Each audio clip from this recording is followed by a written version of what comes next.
They're real and they're spectacular. The 66 Dodge Charger and 65 Chevy Impala made by Vincent. Now these are a new cars on the market and they're by a new brand, although it's by the same company that's been making Bauer slot cars for over 30 years. So not a new company, they've been around for quite a while. But these cars are my favorite cars to run on my track right now. They're just fun, just really smooth, they're quick, they're responsive, and you can drift them through the corners. And it's sort of created a dilemma because they've been a distraction and I haven't finished up all the little details on my track, such as putting a barrier around it. So I'm at risk of crashing these cars, and I don't want them to fall on the ground and possibly break. But it's too much of a temptation of me to resist anytime I walk by the track of putting in a few quick laps with these cars. So I just wanted everyone to know, number one, they're just really fun. Now they aren't the fastest cars. They don't use any sort of magnet traction. There's no magnets that are attracted to the rails in the track. So don't expect them to be the fastest thing around. They're just really, really fun to drive. And next is, everyone probably thought I would start out with the appearance on these cars because they do look really wonderful. Best way to sum it up is, this is how I've always wanted my HO slot cars to look. Really like super accurate, downsized models of the real car.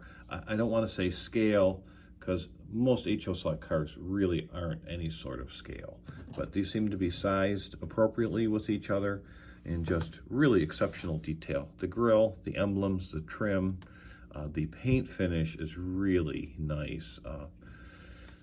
The tail light on the Charger goes all the way across like the real car, of course, and it even has the Charger spelled out. And there's also a little bit of underbody detail on the back, gas tank, exhaust pipes, and just really, really exceptionally, really very well done. And the Chevy Impala's the same way. Grills, bumpers, and the tail lights are exceptional. I can't really do justice to how good these cars look. You know, there's an interior in them with some graphics on it, so it looks like it has a full interior. Driver with a steering wheel, dashboard. It's just very, very well done. I'll put a link to their website. They have some really good pictures of the details they have, and my cars look exactly like the pictures on their website.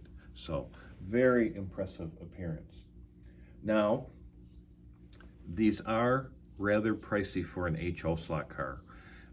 And if you look at their website on the pricing, it's really confusing. It's in euros, so there's a conversion factor to dollars, and I don't even know where the exchange rate is right now.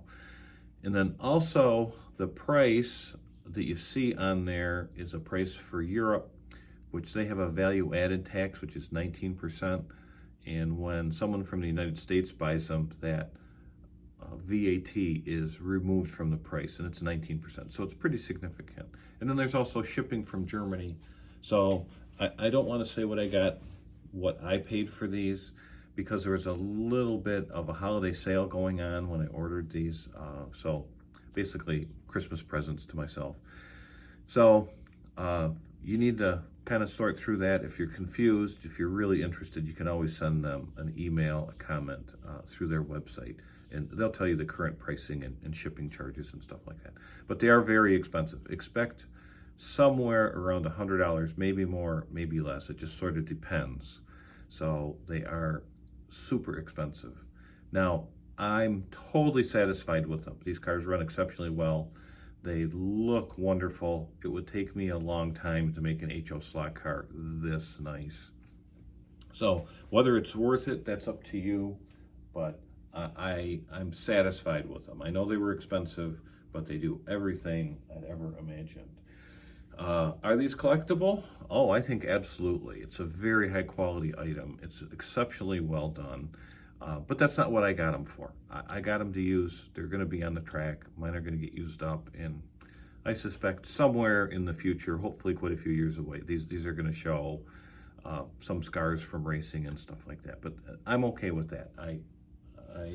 That's how I would get my value out of them, by racing them with my buddies. So I did have some issues. They come in this package, and when they're on this little clear holder, and the body screws are actually holds it. So you need to remove these 2 body screws on the bottom. When you do that, make sure you lubricate the car just like an old Aurora Thunderjet. Make sure you use the right oil, especially on the bottom where the motor shaft for the armature comes through.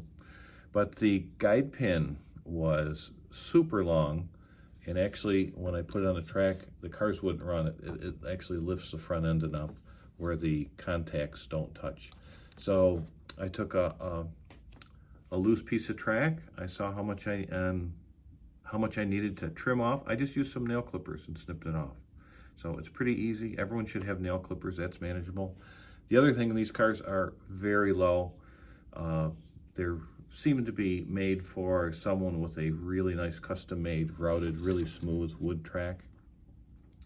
And they're just a touch too low. They're just scraping a little bit on the track, I could hear. They do have taller tires, and I think the cars in the future will have taller tires. And what I did is I just put some slip-on silicones that were a little bigger diameter. It just raised the car up enough, and they now run wonderful. So those are 2 small manageable issues. So I'm not really big on reviews. That was not my intent, but these cars are so cool. I just wanted to show them to everyone, tell everyone what I think about them. And if you have any questions or comments, please put them in the comments section. And thanks for watching.